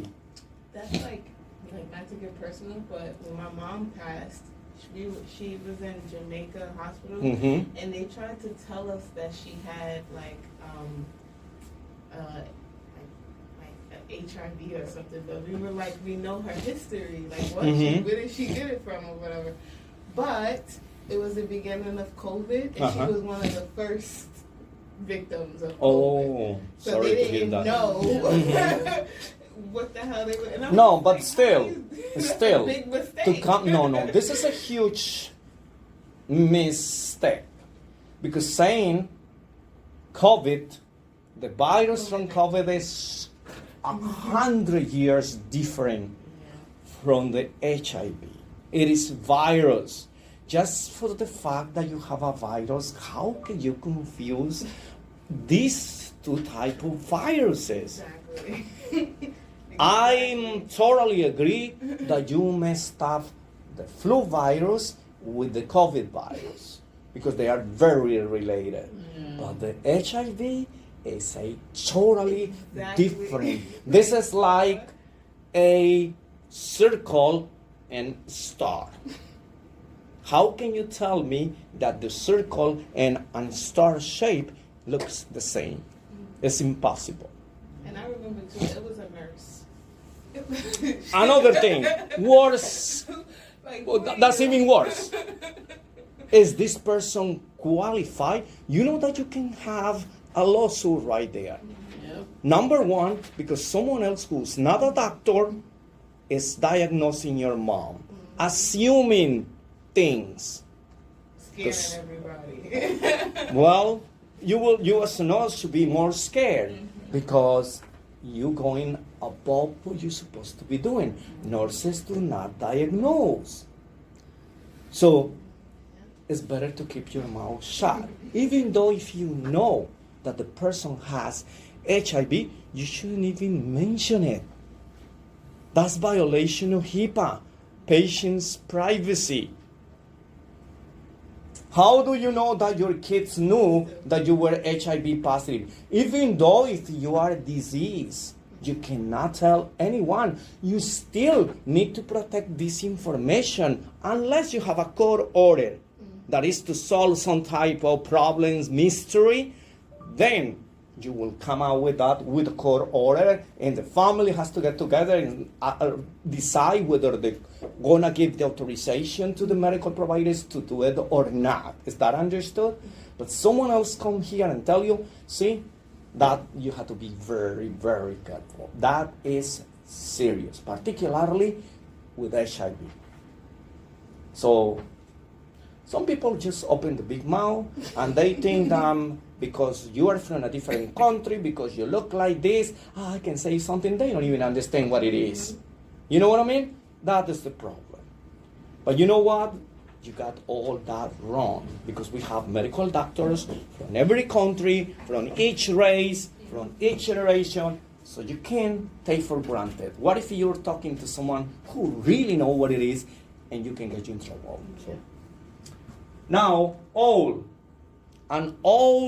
myocardial infarction, because we can capture on an EKG an acute myocardial infarction that is happening right now, but we can capture an old one.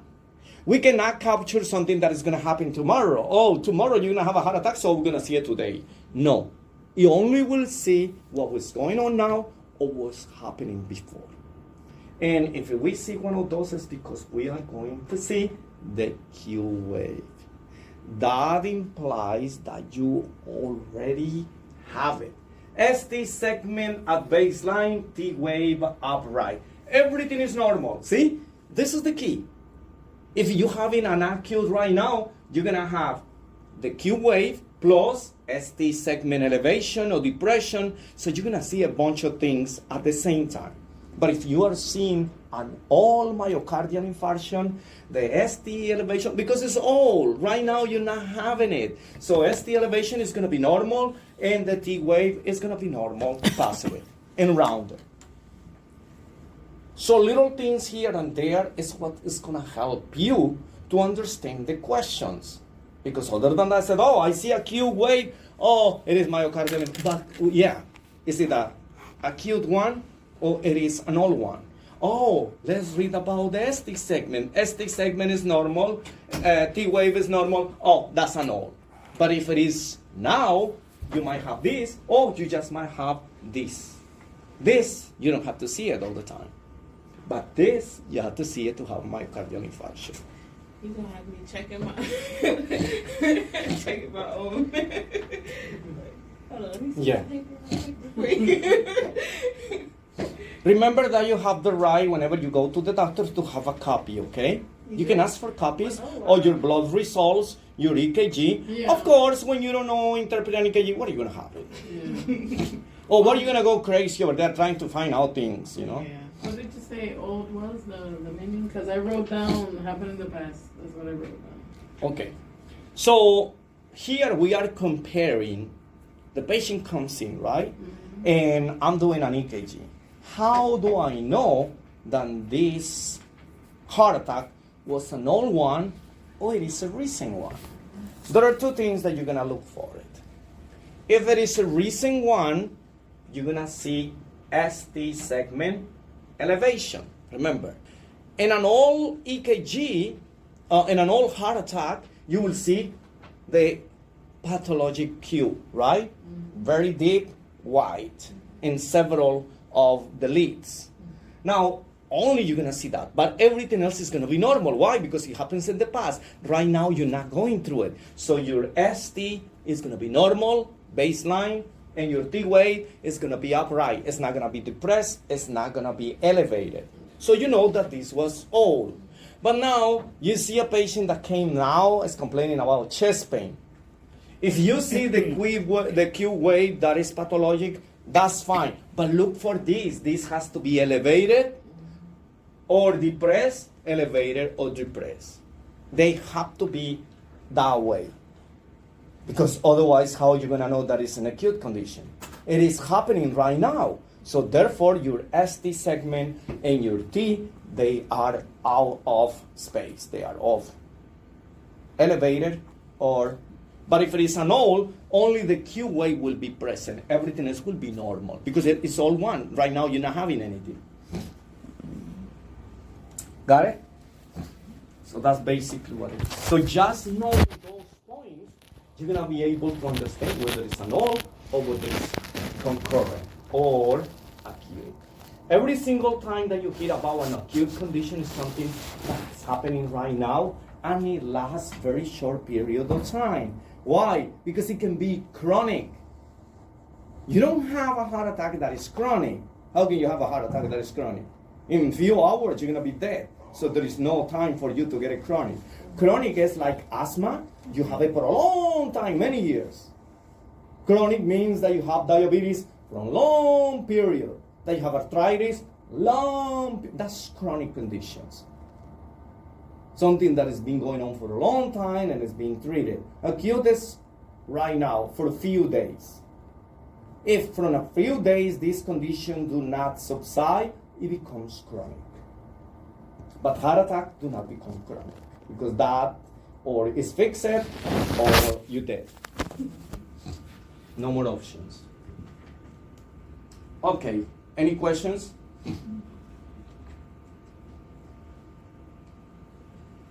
Sometimes we have damages on the right side of the heart or on the left side of the heart. Question. Which one is worse? Right side of the heart problems or left side of the heart problems? Which one is worse? Because it has the muscle, right? No, I'll say left because it has an oxygenated blood. Remember, we have to rise. Two rights, two sides of the heart. I was going to say it right. We have two sides of the heart, right? The right side receives blood that doesn't have oxygen, which is important, of course, because if this blood is not pumped to the lungs, we're not gonna get oxygenated blood.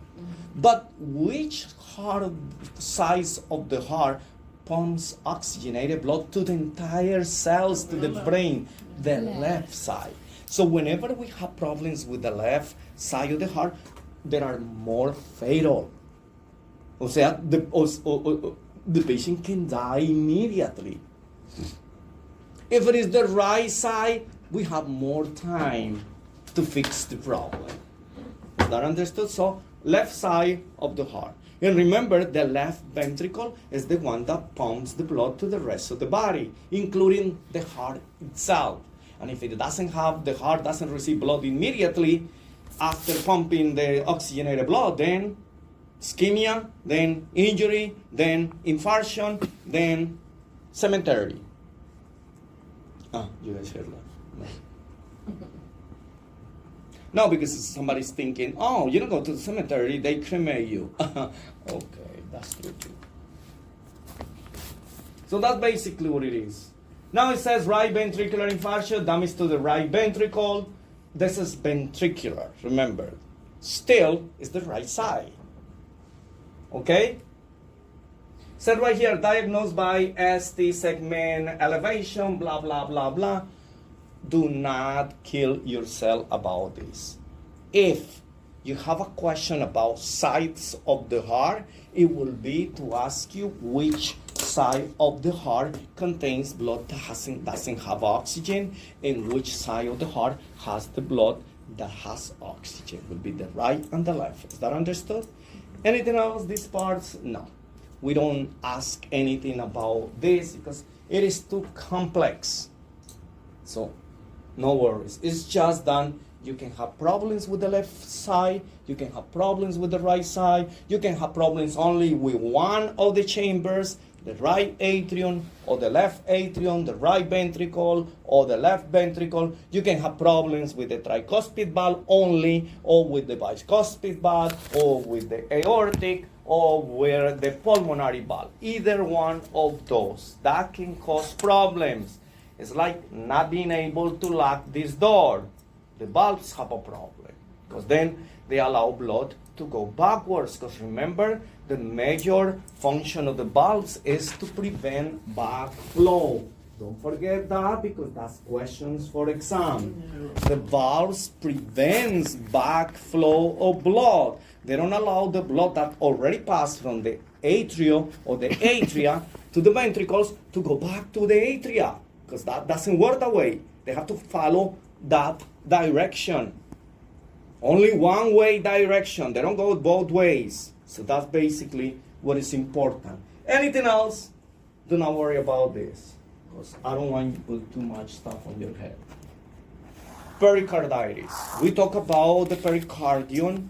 Now, this pericarditis, which is the inflammation of the pericardium, usually it is confused with heart attack. Why? Because it hurts when the heart beats. The heart is expanding, but this package, this protection that it has, this membrane that is surrounding it, because it's swollen, it hurts when the heart goes like this. So then what is it that you do? Try not to breathe. Because you go like this, like not breathing, because you think that if you breathe in too much, then the heart has to work harder. Then when you touch like this, your chest is gonna hurt. When you have a heart attack, and I press my hands, because I'm gonna go there and go like this. Mr. Mrs. Smith, tell me, when I press, do you feel pain? Oh yeah, I feel pain. You do not have heart problems. That is not your heart. It's the muscles. It's the membrane of the heart. You know, do you understand that? So, I have one patient that arrives to the emergency, and in an emergency, like in any other field, you have to become a detective when the patient comes in. Why? Because you're having some issues, some symptoms, but you don't know what it is. And if you feel it right here in your chest, the first thing that you're gonna blame is your heart, right? So I have this patient, and the nurse who did the triage probably didn't do all the questions. Oh, patient has chest pain, shortness of breath. Well, yeah, reason to put him inside, right? And reason for us to do an electrocardiogram. The electrocardiogram was normal. Now they gave me all these papers and I went to see the patient. So when you see the patient, you start asking questions pertaining to that complaint. Is that understood? Whenever you go to the doctor and you complain about something, it's called the chief complaint. Is that understood? You guys learned that? Chief complaint, CC. This is the first thing that you're gonna record on the patient's medical record. Chief complaint. What is the chief complaint? The reason for the patient to look help from the medical providers. This is the reason that I went to the doctor. Do I have to be sick to go to the doctor? No. I can just need a letter from my doctor. I just can need a physical. I don't have no problems. I need to do physical. But I'm here to do physical. That's the chief complaint. I have a headache. That's the chief complaint. I have some issues with my billing and, my insurance. That's a chief complaint. So that's the reason that you are going to the medical doctor for. Not necessarily because you're sick. Most of the times it is. So pay attention to all that. So this patient started asking questions. I said, okay, so tell me exactly, point with your fingers where it hurts. Said, I heard, what makes this pain worse? What triggers the pain? Oh, when I breathe. So then immediately I start putting things together. I said, okay, maybe pericarditis, looking at the age of the patient. Nah, I don't think so, it's too young, but you never know. So you start putting things together. That's why age, weight of the patient, ethnicity, what is the race, is important because some people have more problems with the heart due to the age, due to the weight, due to the gender, and ethnicity. So for that reason, we look at the picture, we look at patient, and we start thinking about all the situations that might be happening right here. It was kind of young. I said, like, heart attack, seriously? Pain? So then I said, listen up. Then I said, probably gastritis. What was the last thing that you ate? What did you eat today? Says, oh no, I have some salad, some stuff. No, salad doesn't give you any of those. Okay, start looking at the patient and said, have you been doing any activity lately? Oh yeah, I just joined the gym. Oh, Eureka, I found it. I know what he have. He have muscle soreness. Have you gone to the gym? Have you done exercises? Have you started moving things from here and there and the next day you cannot move? Well, that's exactly what happened to my patient. But once again, you have to ask the pertaining questions. Looking at who he was and things like that without discriminating anything because I don't want to miss something. This is serious. So I told the patient, okay, so I'm going to press right here. Oh, it hurts. I know it already. Breathe deeply. I cannot do it. It hurts. Okay, young man. You're not having a heart attack. You're not having any. Exactly. So you know what your problem is? You have muscle strain, muscle spasms. So what you're going to do is, you're going to go home, you're going to take a warm shower, and whenever you decide to go to the gym, you warm up first. Don't try to impress anyone because this is when you're going to end up. Don't go there, lift weights, or don't to show off somewhere else because somebody else is lifting this weight. No, your muscles are not accustomed to that. And then you start slow, and little by little, you're going to go, are you sure that I have positive? All the exams, all the procedures were negative. But with the story of the patient is the most important thing. But the person who's getting the story have to ask the pertaining questions. So then I immediately, and that guy was like, oh my God, and then I'm not gonna die. And I go, no, you're gonna die, not now. Who say that we're gonna stay forever? No, we're gonna stay forever? Okay, you're gonna die someday. I cannot promise you that you're gonna be living forever. No. So then he was kind of laughing, and he laughed and said, "Oh, thank you so much, and definitely I'm gonna do that." Yeah, I knew that it wasn't that. So he was sore. His whole chest was sore. Not his chest, his arm, his leg. When I asked him to stand up, he was like, "Oh, it hurts." So wake up. So that's basically what it is. So when we ask the pertaining questions, and that's why we have to go to the school. See, you have to become a detective to try to figure it out what is exactly that's going on with my patient. See, we have this habit, if you will, that a patient comes in and he says, "Oh no, I have this cough, my throat hurts." So, "Oh, you had the flu." That's it. You don't even ask more questions. You don't do a test. You don't do anything. No, or they tell you, "Oh, take these antibiotics," and it turns out that you have a viral infection. Why do you give me antibiotics? They don't work. Antibiotics are not for viral infections. They are for bacterial infections. Now you're causing me another trouble, and you're not fixing the trouble that I came for.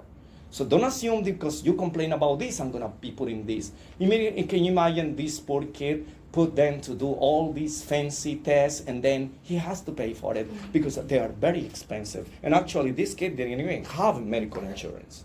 So, come on. I said, "You have money to go to the gym." "Oh no, it's for free." Never mind, go to the gym.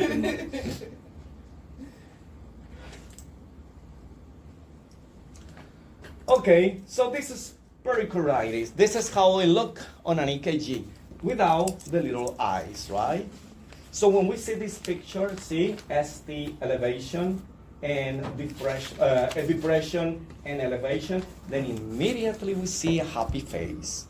So that's what we call it in medicine, right? "Oh, we see a happy face," pericarditis. When we see a frowny face, look at that, it's upside down. This, not here. So it goes, this is the ST, look at that. So it will be different. But just for you to know these pictures, but other than that, no. Pericarditis, if you see pericarditis, when they ask you a question, which of the following conditions can jeopardize, can simulate that the patient is having a heart attack? This one, pericarditis. It is not the heart, it is the membrane. For that reason, we don't do all those things. What we have to give this patient is antibiotics because he has an infection on that lining that protects the heart. Totally different than dealing with the heart itself. Of course, because they have inflammation, they have problems breathing, and they have a chest pain. But remember, chest pain in general, it sounds like it's the chest that hurts. No, when we said chest pain, it's the heart, it's inside. So if the patient is having heart pain, if you will, I'm gonna press over the chest and the patient is not gonna feel it. Is that understood? But if I press, if the patient has problems, might have pericarditis, might have some other things, not a heart attack.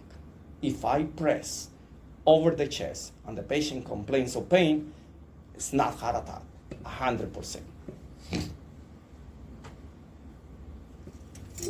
That's it. Thank you very much. Thank you. No problem. Well, let's call it a day because once again, I don't want to go ahead with these chapters.